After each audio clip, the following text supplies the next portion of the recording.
Si Shin at ang kanyang kaibigan ay sa wakas ay may sapat na lakas upang pumasok muli sa paaralan, pagkatapos naganap na gumaling sa bahay ni Frank. Pareho silang pumasok sa gate ng paaralan, upang mahanap sina Tao at Tokyo, na nakasuot ng security uniform sa tabi ni M21. Kaliwat kanan silang dinadagsa ng mga babae na para silang K-pop band, nagsaselo si Shin dahil kahit isang babae ay walang nagbibigay ng atensyon sa kanya. Samantalang pagpasok pa lang ni Rai sa paaralan kasama sina Regis at Sierra, lahat ng mga babae ay nagsimulang mangulit sa kanya. Nalulungkot pa rin si Shin sa katotohanan hindi siya pinapansin, at nang pumasok sila sa loob ng kantin ay lalo siyang sumakit, na kahit hinihintay na lang ni Rai na lumamig ang kanyang ramen, lahat ng babae ay tila dumagsa sa kanya ng walang dahilan. Tinanong siya ng kanyang kaibigan kung anong uri ng babae ang interesado siya, ngunit bago siya makasagot ay nakita sina Regis at Sierra na pumapasok sa isang klase, at pinagmamasdan ang matikas na kilos at sa huli ay ipinagtapat niya na gusto niya si Sierra. Tinanong ng kaibigan si Rai kung tutulungan niya si Shin na lumabas kasama si Sierra, at sumagot siya na gagawin niya. Pagkatapos nito lahat sila ay lumipat patungo sa pasilyo sa likod ni Sierra, kung saan nakita nila ang lahat ng batang babae na nakagrupo sa paligid, ng 3 security guard na lalong nagpalungkot kay Shin.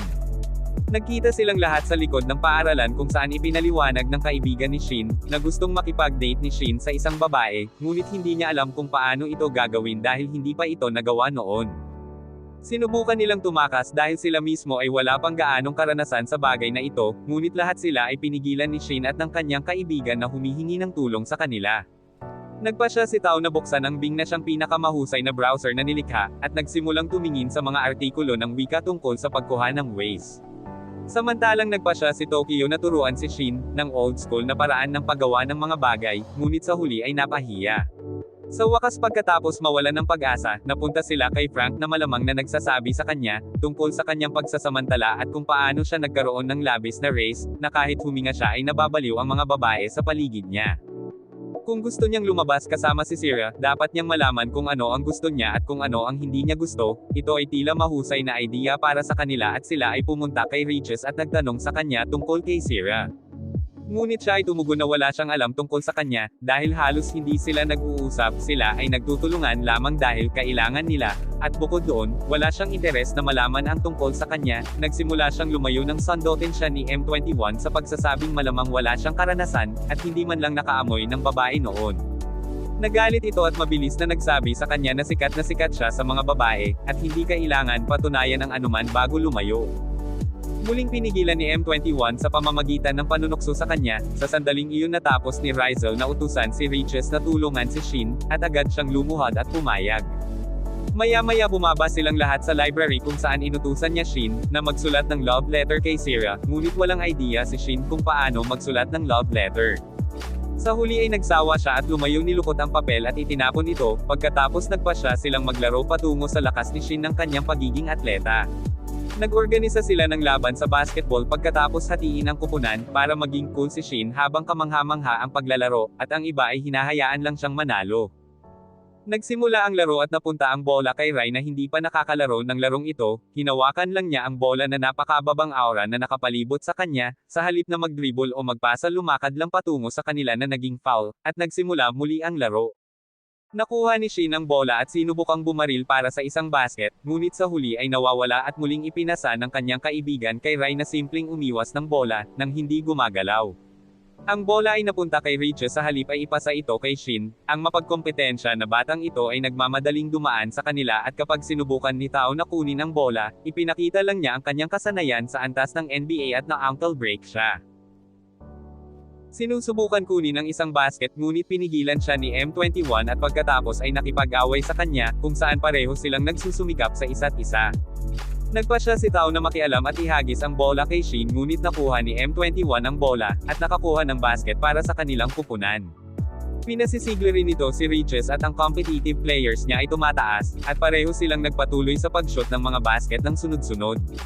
Sa wakas ay muling napunta ang bola kay Rai na nag-shoot nito, paputungo sa dulo na may napakalaking bilis na walang sino man ang nang-ahas na harangin ito habang papunta ito kay Shin. Hinaglat ni Shin ang bola at nagpas siyang huwag sayangin ito habang tumatakbo siya patungo sa hook, ngunit bago pa man masecure ang basket hinaranggan ito ni Tokyo ang bola na ikinagulat ng lahat. Dinump niya ang bola at sinigurado ang tagumpay para sa kanilang kupunan, tapos naalala niya ang larong ito ay para kay Shin na makapagpasikat kay Sierra. Si Shin at ang kaibigan ay nakaupo sa labas ng paaralan dahil sa tingin niya wala na siyang magagawa ngayon. Parehong dumating si Regis at Sierra sa lokasayon at sinabi sa kanya na tinatawag siya sa bahay ni Frank.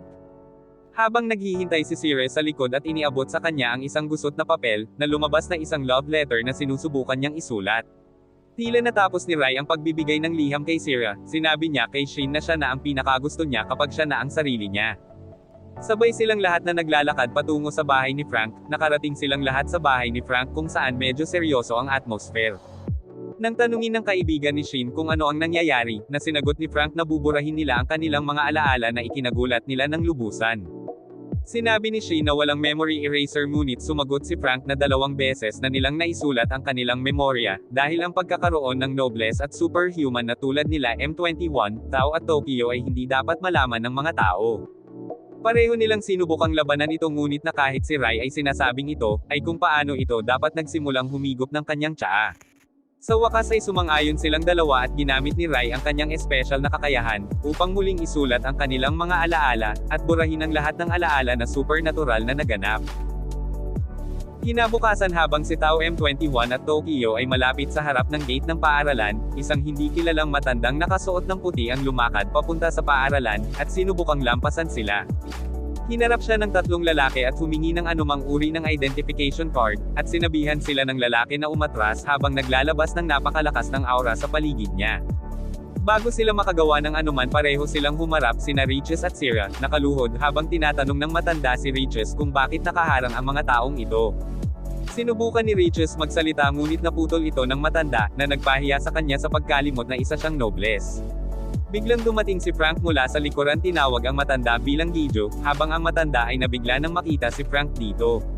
Dinala niya si Gijo pabalik sa kanyang bahay kung saan tinanong ni Gijo kung si Sierra at Regis ay nakatira kasama ang mga taong ito, at natakot siya nang sabihin ni Frank na sila ay dahil ito ang kanyang bahay, at siya ang makakapagpasya kung sino ang nakatira dito, at kung sino ang hindi. Pumasok si Gijo sa silid kung saan nadatnan niya si Rizal na tahimik na nakaupo at humihigop ng tsaa. Tinanong siya ni Gijo kung mayroon siyang naaalala sa nakalipas na 800 taon, ngunit sumagot siya na siya ay nasa mahimbing na pagtulog. Sinabi ni Gijo na parehong si Sierra at Regis ay ipinadala dito upang siyasatin ang kabaong ni Rai, dahil ang mga bagay sa Locagonia, ang lugar kung saan naninirahan ang lahat ng mga nobles, ay nagbago ng malaki nang pumasok si Rizal sa kanyang walang hanggang pagtulog. Maraming dakilang mga Panginoon at maging ang unang pinuno ang sumunod at nakatulog ng mahimbing. Sa nobles ang walang hanggang pagtulog ay kasing kahulugan ng kamatayan, at dahil si Rizal ang dahilan ng pagkamatay ng ibang Panginoon. Itinuring ng bagong Panginoon na anak ang dating pinuno na si Rai, bilang isang taksil at gustong pumatay sa kanya. Ang mantil na pinuno ng clan ay dumating sa nakababatang henerasyon, at sinabi sa kanila na kahit si Sierra ay isang pinuno ng clan. Pinagtatawanan ni Frank ang dating bansang pinakamakapangyarihan, ngunit ngayon ay nababawasan na sa wala. Tinanong niya si Rizal kung gusto niyang bumalik sa Locagonia, ngunit humigop lang si Rai sa kanyang tsaa at sumagot siya na mas mananatili siya rito ng matagal. Nagsimulang mag-usap sina Gijo at Frank nang sumagot si Gijo na hindi parent siya nagtitiwala kay Frank, dahil sa ginawa niya ng matagal nang kilala siya bilang noble hunter. Kung makikita natin ang isang flashback kung saan pinahirapan ni Frank ang ilan sa mas mababang ranggo ng nobles upang makakuha ng karagdagang information mula sa kanila, sa loob ng kanyang piitan tila nabigla ang mga nobles nang makita ang isang tao na nagtataglay ng ganong kapangyarihan ang isang tao, ngunit sinabi lamang ni Frank na nandyan siya upang matiyak na hindi iniisip ng mga nobles na magagawa nila ang anumang gusto nila dahil lamang sila ay makapangyarihan. Lumabas siya ng pihitan at nakaramdam siya ng pagsabog, habang nilabag ng grupo ng nobles ang kanyang mansion, siya ay tumatakbo sa labas habang ang nobles ay nasa likod lamang niya. Sa wakas ay na-corner siya sa gilid ng bangin, sinabi nila sa kanya na huminto sa paglaban at sumama sa kanila sa kastilyo, ngunit tumanggi siya habang kinukutya sila at ginagamit ang kanyang mystical powers, upang mapuksa ang buong grupo ng sabay-sabay. Sa oras na tapos na siya sa mahihinang nobles na ito, 2 sa pinuno ng clan ang humarap sa kanya, ang isa sa kanila ay si Gijo at ang isa ay nagngangalang Roja. Pinalibutan nila siya at sinabi sa kanya na kailangan niyang sundan sila pabalik sa kastilyo, kung saan naghihintay sa kanya ang Panginoon.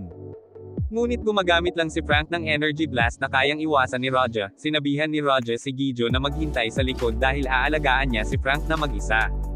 At mauuna bago maghatid ng mabilis na uppercut, na nagawang harangan ni Frank ngunit itinapon pari siya ng impact sa hangin, ginagamit ni Frank ang kanyang madilim na kakayahan, upang magpadala ng 1,000 sibat patungo kay Raja. Ngunit nagawa niyang iwasan ang mga ito at ang mga sibat ay napuputol sa isang malaking bato, pareho silang nakipag-away at natigilan bago itulak siya ni Frank pabalik, na pinilit si Raja na maglabas ng isang magical na sandata. Nagulat si Gijo na malakas si Frank kaya napilitan si Raja na gamitin ang kanyang magical weapon, inaasahan na ni Frank na maglalabas siya ng armas ng mas maaga.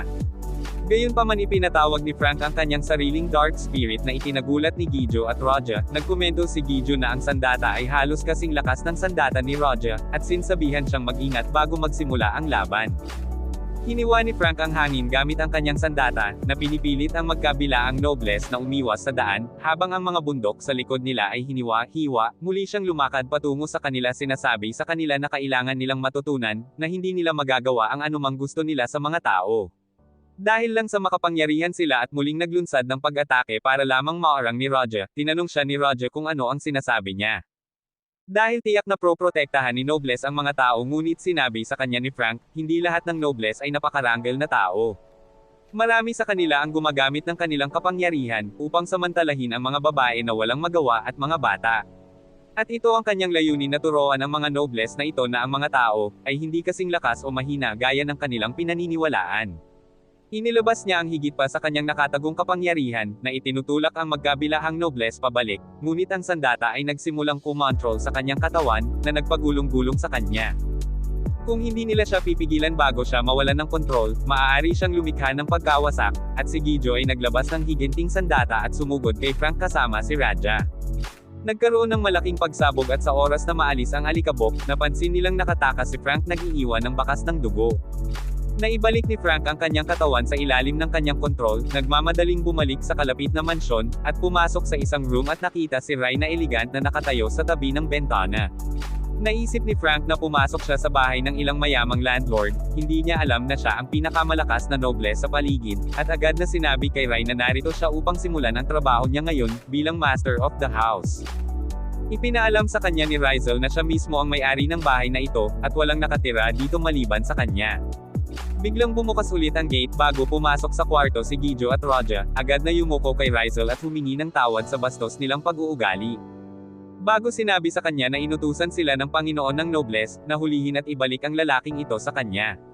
Tumingin si Rai sa kanila at pagkatapos ay tumingin sa nasugatan na si Frank, bago gamitin ang kanyang mahika upang i-convert ang kanyang camiseta at pantalon, sa tamang damit ng isang butler, at sinabi niya kina Raja at Gijo na mula ngayon si Frank ay nagtatrabaho para sa kanya, at hindi niya ito gusto upang bisitahin ng Panginoon pa lamang. Nangako sila na ipapasa ang information ito sa Panginoon, 5 taon na ang lumipas at pagkatapos noon, ay regular na nakikipagsapalaran si Raja kay Frank. Upang turuan siya kung paano kontrolin ang kanyang kapangyarihan ng mas mahusay, ngunit sa bawat laban ay natatalo si Frank kung hindi niya gagamitin ang kanyang buong lakas. At sa tuwing gagamitin niya ito nawawalan siya ng kontrol, pinayuhan muna ni Gijo si Rizal na hayaan ang Panginoon na makipagkita kay Frank, dahil 5 taon na ang nakalipas at sa wakas ay pumayag si Rai at inutusan si Frank na makipagkita sa Panginoon.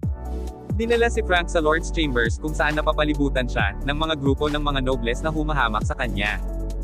Humanga ang Panginoon kay Frank dahil ayon sa kanya, hindi hinahayaan ni Rai na may lumapit sa kanya at hindi nakipagkita kahit kanino. Nakapagtataka na hinahayaan niyang makasama si Frank ng ganoong katagal, na kinaiinis sa buong clan na nabuo niya. Tumingin sa kanya si Frank at sinabi sa kanya na wala sa mga nobles ang sumubok na makilala pa si Rai, at iyon ang dahilan kung bakit hindi siya nagkagusto sa iba. Tumawa ang Panginoon at tinanong siya kung bakit hindi siya gumawa ng blood pact kay Rai, kung saan sinagot ni Frank na nasa kanya pa rin ang dignidad bilang tao, at ayaw niyang itali ang kanyang buhay sa pagkaalipin ng isang nobles. Kung gagawa siya ng kasunduan sa dugo mabubuhay siya hanggat nabubuhay si Rai, ngunit tila determinado pa rin si Frank sa kanyang posisyon, sinasabing hindi siya gagawa ng isang kasunduan anumang oras sa lalong madaling panahon. Nagsalita ang isa sa mapula ang buhok na nobles, sinabi sa Panginoon na hindi siya maaaring hayaan ang lalaking ito, isang black pact kay Rai dahil nakapatay na siya ng hindi mabilang na nobles noon. Ngunit tumugon na ang kaligayahan ni Rai ay higit sa lahat para sa kanya, habang pabalik sa loob ng pasilyo nakipagkita siya kay Gijo, kung gusto niyang makipag-spar sa kanya. Gayunpaman tumanggi si Gidyo babalik na sana si Frank, ngunit nilapitan siya ng may pulang buhok na si Nobles, kasama ang ilan sa mga kaibigan at pumayag ang may pulang buhok sa kanya. Parehong pumasok si Frank at ang pulang buhok na lalaki sa arena at nagsimula ang kanilang labanan, ang pulang lalaki ay tila may upper hand. Habang patuloy niyang dinadaig si Frank sa bawat pag-atake na ibinabaton niya at sa wakas ay napaluhod siya, ngunit muling tumayo si Frank at tinawag ang kanyang Dark Spear, muli siyang inatake ng pulang lalaki ngunit sa pagkakataong ito, nagawang ipagtanggol ni Frank ang kanyang sarili, ngunit pinalakas ng pulang lalaki ang kanyang intensity, at nagawang itulak siya laban sa isang bato. Pagkatapos ay nagalit si Frank sa kanya at nauwi sa paggamit ng kanyang buong kapangyarihan, sa tabi ng sibat ngunit nawalan siya ng kontrol sa kanyang sarili at naging berserk. Sinaksak niya ang pulang lalaki bago pumagitna sina Gidyo at Raja, humakbang sa harap ng pulang lalaki at sinabihan siyang umatras, dahil hindi niya kayang talunin si Frank sa ngayon. Si Frank sa kanyang berserk na anyo ay gumagamit ng isang malaking magical blast, na biglang pinatigil ni Rizal at ng Panginoon mismo. Naglalakad si Frank patungo kay Rai habang gumagamit siya ng isa pang malakas na putok, ngunit madali itong napigilan ni Rizal na nataman sa pisngi. Ginagamit niya ang kanyang blood magic upang lumikha ng buhawi sa kanilang paligid, habang si Frank ay sumugod gamit ang kanyang sibat. Ngunit hinaranggan lang ito ni Rizal ng isang kamay bago hinawakan si Frank sa pisngi, na nagpabalik sa kanya sa normal. Sa wakas ay nagising si Frank sa kama ni Rizal at mabilis na nagbihis bago makipagkita kay Rizal, na humingi ng isang tasa ng tsaa, habang gumagawa ng tsaa gayunpaman gumamit si Frank ng kutsilyo, para putulin ang sarili at ibinuhos ang ilang patak ng dugo sa tsaa bago ito ibigay kay Rai na umiinom nito, at nabuo sa panghabang blood contract kay Frank. Gayunpaman sinabi ni Frank kay Gidyo na ayaw na ni Rai bumalik sa Lagonia sa ngayon, dahil napakasaya niya. Dito napapaligiran siya ng mga kaibigan at ginalugad ang isang mundo na hindi niya alam na umiiral. Sinabi sa kanya ni Gidyo na babalik siya sa kaharian at kakailanganin mag-ulat pabalik sa kasalukuyang Panginoon.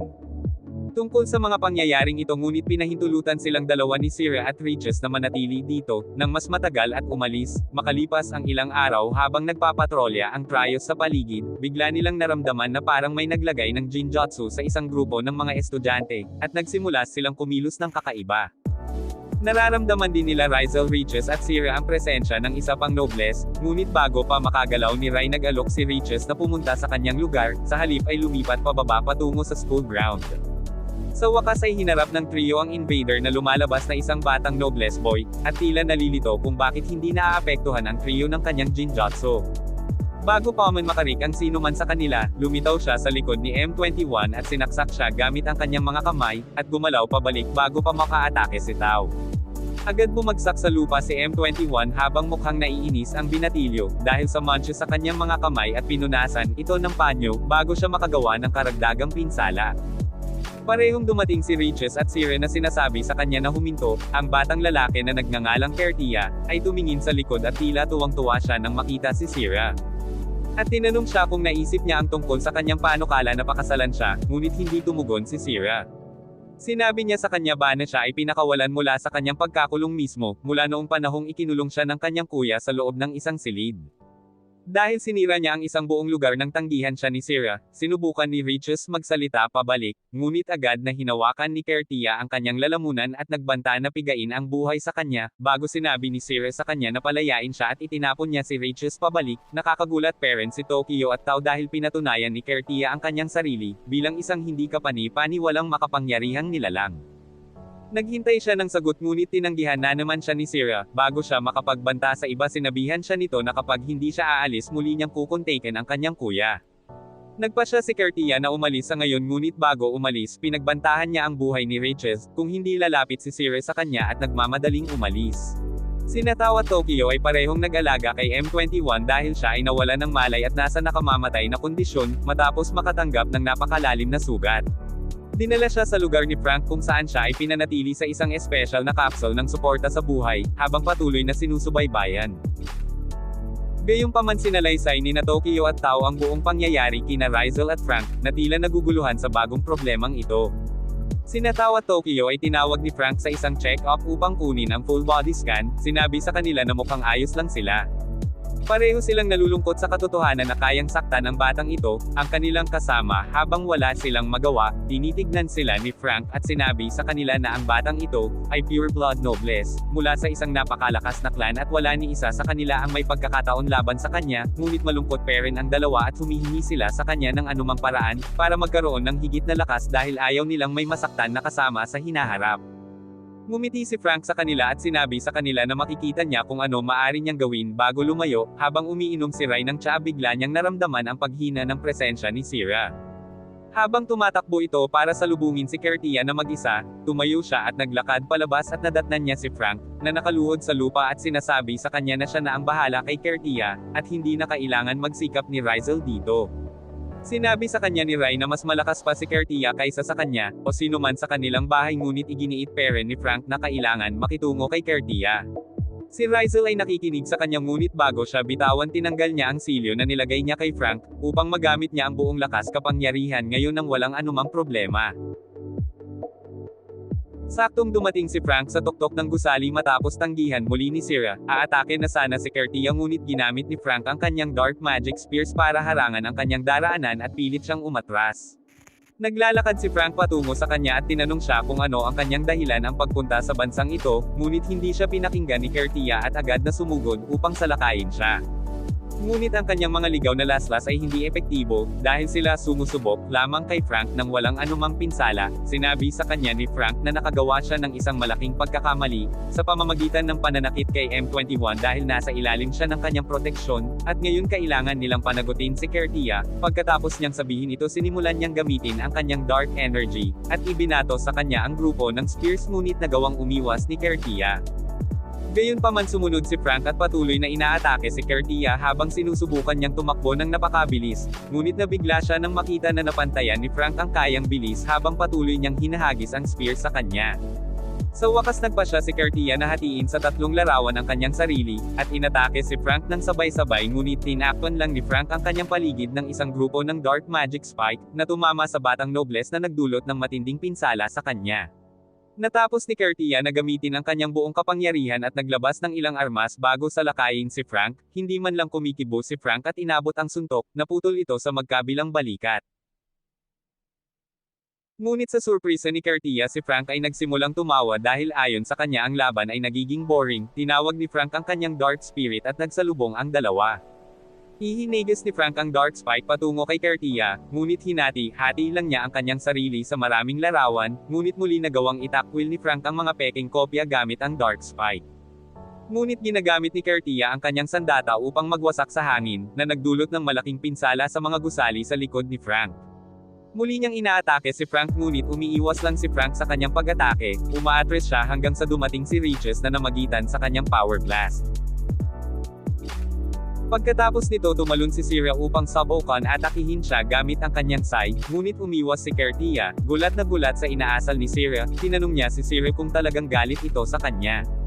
Sinabi nito sa kanya na ayaw na niya muli makita ang mukha nito, nagalit ito sa kanya at naglabas siya ng isang scroll, na ibinigay sa kanya ng kasalukuyang nobles, at sa utos ng Panginoon, inutusan niya si Sierra na sundan siya, at humarap sa mismong pinuno, dahil ito ang nobles utos.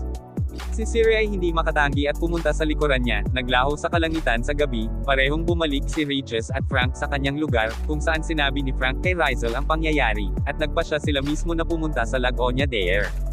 Nakipagkita si Frank kina M21 Tao at Tokyo, bago sila bigyan ng espesyal na gamot na nilikha niya, na magpapalabas sa kanilang nakatagong kapangyarihan, at magpapalakas sa kanila. Tinanong nila kung bakit niya ibinibigay ito sa kanila ngayon, at sumagot siya na pupunta siya sa Lagonia Dare na kasama sina Rai at Riches, nais niyang manatili sila rito at siguraduhing maayos ang lahat. Pinoprotesta nila ito at sinabi sa kanya na gusto rin nilang tumulong, ngunit tumanggi si Frank at umalis. Inihanda niya ang eroplano at kasama sina Riches at Rai, napapunta sila sa kanilang private jet sa Lagonia Dare. Tinanong ni Rai si Frank kung saan lalapag ang kanilang jet, dahil hindi na niya naaalala ang presensya ang anumang landing street sa bansang iyon. Ngumiti lang si Frank sa kanya at ipinaalam sa kanya na sila ay magka-crash land sa isang anyong tubig, matapos bumagsak sa ilog na tapos silang naglalakad sa isang madilim na kagubatan, habang sinusubukang gumawa ng planong pag-atake, hanggang sasabihin sa kanila ni Riches na huminto, habang papasok sila sa ipinagbabawal na teritoryo. Tila nalilito sina Frank at Ray ngunit ipinaliwanag ni Regis na hiniling sa kanila ng naunang Panginoon na huwag silang lokeran sa kagubatan na ito. Tumawa lang si Frank at sinabi sa kanya na ang mansion ni Rizal ay matatagpuan sa dulo ng kagubatan at ayaw niyang may nakikialam sa kanyang buhay. Kaya naman sinabi sa mga tagapamahala sa lahat at huwag na huwag maglakad doon. Sa wakas ay nakapasok na sila sa mansion, ngunit naramdaman ni Ray ang malakas na aura na nagmumula sa loob, kaya sinabihan ni Frank si Regis dito habang papasok sila sa loob para mag-inspection. Dumaan sina Ray at Frank sa mukhang familiar na mga corregidor patungo sa isang higanting pinto at binuksan nila ito upang makita ang isang higanting napakagandang espada na nakaupo sa isang napakagandang hagdanan. Agad itong nakilala ni Frank bilang sandata ng Panginoon, pagkatapos ay nagpasya silang bumalik sa isa sa mga silid, samantala naaninagan ni Regis ang isang grupo ng ingay mula sa gubat. At lumabas upang mag-imbestiga para lamang makahanap ng grupo ng mababang ranggo na nobles, naghahanap sa kagubatan upang mahanap ang sakay ng crush plane.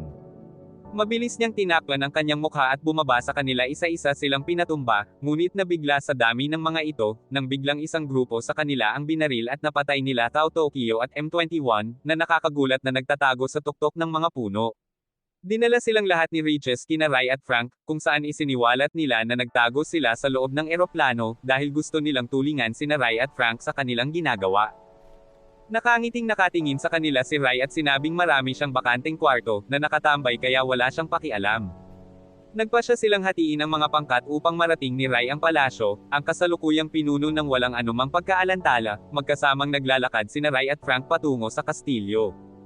Habang magkatabing tumatakbo sina Regis at M21, upang alisin ang anumang kaaway sa daan, parehong binibigyan sina M21 at Regis ng saklaw at information ni Tao at Tokyo, na nagtatago sa gitna ng mga puno ay handa para sa anumang problema, na maaaring makaharap nila habang tumatakbo sa kagubatan. Bigla silang nakakita ng liwanag sa langit at walang iba kundi si Kertia mismo, ang bumaba mula sa langit galit kay Regis sa pagsunod nila dito.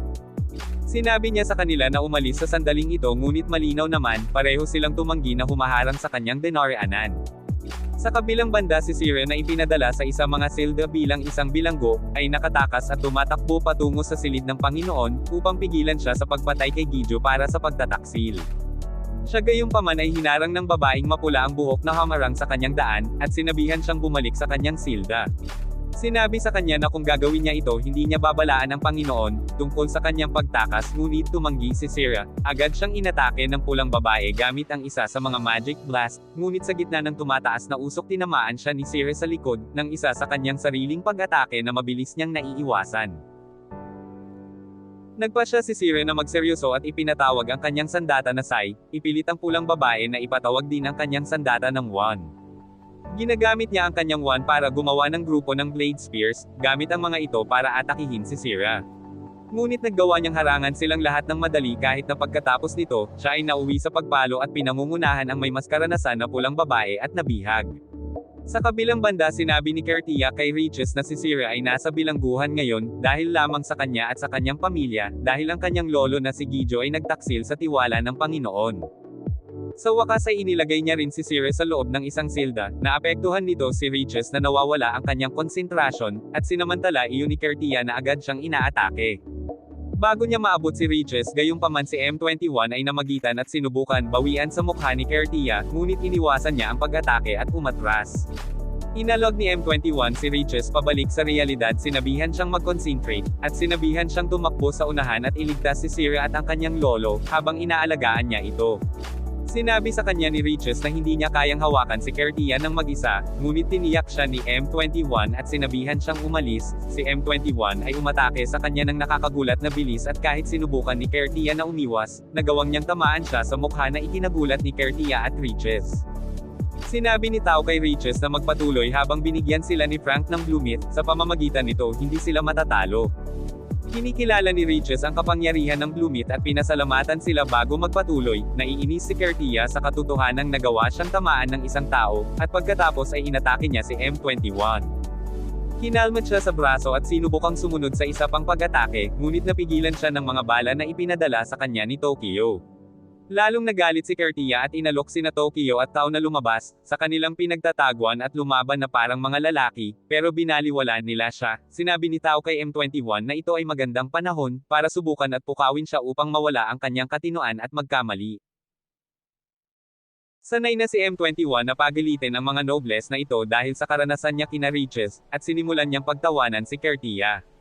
Na sinasabi sa kanya na nagalit sa kanya ang crush niya, nagalit ito kay Kertia at tumalon siya para sa pag-atake, sinusubukan iwasan ang mga bala ngunit ang isa sa mga bala ay napunta sa kanya, na nagpa-atres sa kanya.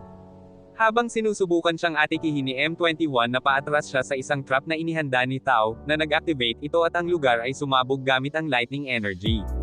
Nagulat si M21 nang makitang nakatayo parent si Kertia habang umaalis ang alikabok, ang kanyang galit ay umabot na sa kanyang limitasyon, habang inilalabas niya ang dalawang blades, na nagpas siyang gawin lahat sa mga taong ito. Napansin ni Riches at Frank ang isang ilaw nila sa malayo, sinabi ni Rai kay Frank na tiyakin okay ang mga lalaki, habang siya ay nagpapatuloy upang hanapin ang kastilyo ng mag-isa. Ginamit ni Kertia ang kanyang knife blades para atakihin si M21 na nasa katen at nagsimulang dumyugo ang lahat, habang sinusubukan tulungan siya ni Tokyo sa cover fire. Ngunit hinarang lang ni Kertia ang mga bala gamit ang kanyang sandata, parehong nagpa siya sina Tokyo at Tao, na ang pagsunod sa kanilang taktika ay hindi na epektibo, at tumalon sila pababa mula sa puno at sumugod patungo kay M21, sinipa ni Kertia sa mukha si M21 bago siya sinuntok, bago niya matapos ang kanyang buhay sa isang mabilis na saksak, pumasok si Tao sa away at hinarangan ang kanyang pag-atake gamit ang kanyang latigo. Nagsimulang umatake si Tokyo ngunit nagagamit ni Kertia ang kanyang sobrang bilis, para iwasan ang lahat ng kanilang pag-atake at gumamit ng air slash para itapon ang mga ito. Bago siya lumapit sa kanila sinubukang sipain siya sa mukha, hinawakan ni M21 ang kanyang mga paa mula sa likod, ngunit si Kertia ay sinimulan din sipain ang kanyang ulo. Bago niya sila mapatay gayunpaman isa pang nobles ang lumitaw sa tabi ni Kertia, lumalabas na kasalukuyang pinuno ng kanilang clan, ang nakatatandang kapatid na lalaki ni Kertia at panganay na anak ni Raja, na minsan lumaban at nagsanay kay Frank. Bago magsimulang sabihin sa kanya ni Kertia kung paano niya tatapusin ang mga kaaway, biglang dumating si Frank mula sa likuran nila, agad siyang nakilala ni Kertia at sinabi sa kanyang kapatid, na inatake siya ng blonde na lalaki na ito nang sinubukan niyang ilayo si Sierra. Gayunpaman ngunit bago pa niya makumplito ang kanyang pangungusap, sinaksak siya ng isang galit na Frank gamit ang daang-daang spike sa harap mismo ng pinuno ng clan. Sinasabi sa kanya na tapos na siya sa mga larong ito at maaaring ito na ang labanan sa buhay o kamatayan, ngunit dumaan na siya sa labanang ito ng hindi mabilang na beses. Sinabihan ng pinuno si Kertia na Empress dahil lampas na si Frank sa kanyang kakayahan, bago pa man magsimula ang laban inilabas niya ang kanyang mga sandata, handang labanan si Frank sa kanyang buong kapangyarihan. Sinabi sa kanya ni Frank na minsan ay nakipag-away siya sa kanyang ama, at nang maglaon ay itinuro sa kanyang ama ang kanyang lahat ng nalalaman tungkol sa mga labanan, bago niya ilabas ang kanyang Dark Spear. At nagpatuloy sila sa pag-aaway na lumikha sa malaking pagsabog, inatake ng pinuno ng clan si Frank ngunit nagawa niyang harangin ang kanyang pag-atake. Nalumikha ng malaking screen ng usok at napagtanto ni Frank na ang pinuno ay wala kahit saan, dalubhasa sa pananambang ang kanyang pamilya, mukhang magaling din ang lalaking ito dahil hindi man lang niya maramdaman ang kanyang presensya. Inatake ng leader si Frank mukha sa kanyang nakatagong posisyon, na nangungulit sa kanyang ngunit binibigyan din siya ng direksyon ng nakatatandang kapatid ni Kertia, at tumalon siya sa hangin bago niya itapon ang Dark Spike kung saan-saan, upang ipakita ang pinuno na tumalon sa hangin, para iligtas ang kanyang sarili. Hinati ng pinuno ang kanyang sarili sa maraming ilusyon at sabay-sabay na inatake si Frank, ngunit nagawa niyang ipagtanggol silang lahat ng sabay-sabay. At pagkatapos ay inatake ni Kertia ang tatlo at habang sinusubukang hadlangan ang kanyang pag-atake, nataman si Frank ng atake ng pinuno at nasaktan. Gayunpaman ang pinuno ay huminto at nagalit kay Kertia, dahil sa pakikialam nito at humingi ng paumanhin kay Frank, na sinabi sa kanya na kung si Kertia ay hindi nakikialam, si Frank ay makakapagtanggol sa kanyang pag-atake ng walang anumang pinsala, at upang gawin itong pantay siya ginagamit ang kanyang sandata para putulin din ang sarili. Muling inatake ng pinuno si Frank ngunit pagkatapos ng kaunting pagpupumiglas, nagawang saksakin siya ni Frank sa tiyan na itinulak siya pabalik. Nag-alala si Kertia at inaalok ang kanyang sandata sa kanyang kapatid na tumanggi, at sinabing lalaban siya kay Frank mag-isa. Sa kabilang panig si Rai ay pumasok sa silid ng Panginoon sa tamang sandali, habang si Gijo ay nakaluhod kasama si Sierra na parehong nakagapos.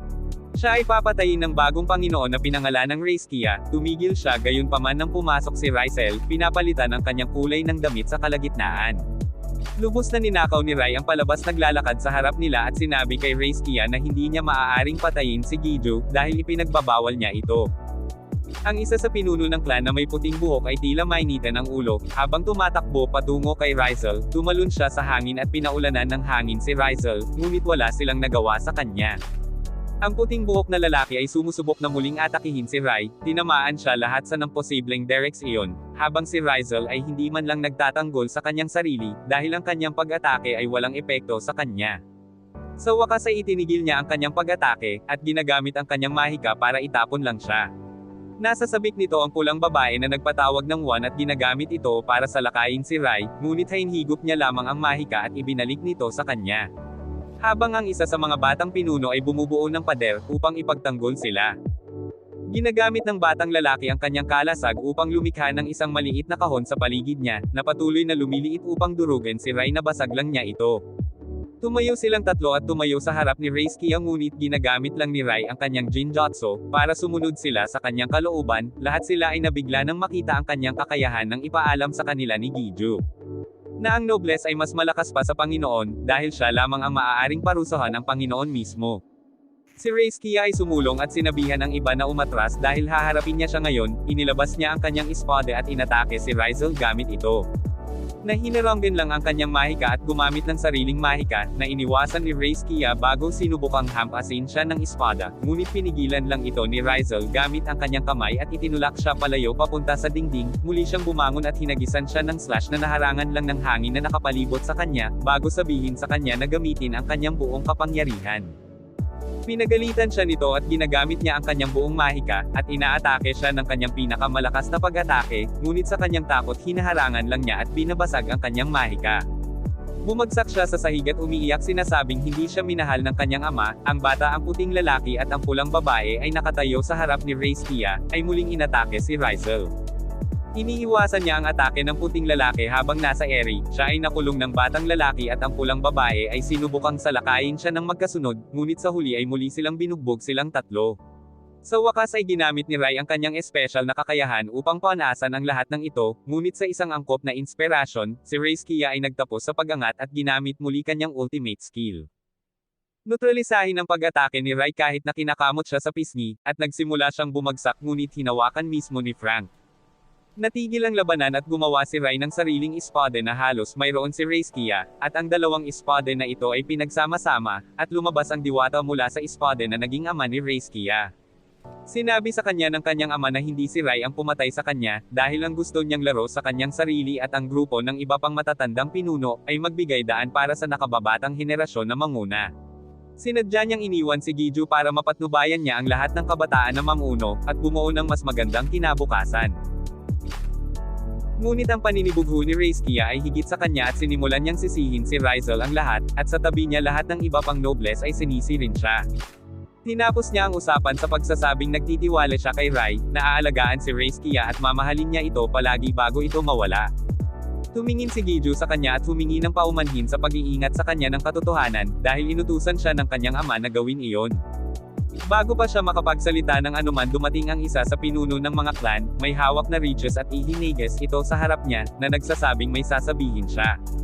Si Riches ay lumuhad sa harap niya at sinabi sa kanya na ang kanyang lolo ay hindi isang taksil, kung gusto niyang patayin siya dapat din siyang patayin. Ngunit pasimpleng niyakap ni Reiskia ang matanda, sinabing nagsisisi siya at siya ang may kasalanan, tila ang lahat ay nalutas ng maayos, at habang ang trio kasama sina Frank at Rysel, Giju at Sira ay bumalik sa Japan, nagsimula muli sa kanilang buhay bilang normal na tao. Dito na natatapos kaibigan at sana nagustuhan niyo, paki-subscribe na rin at i-like at abangan ang aking mga susunod na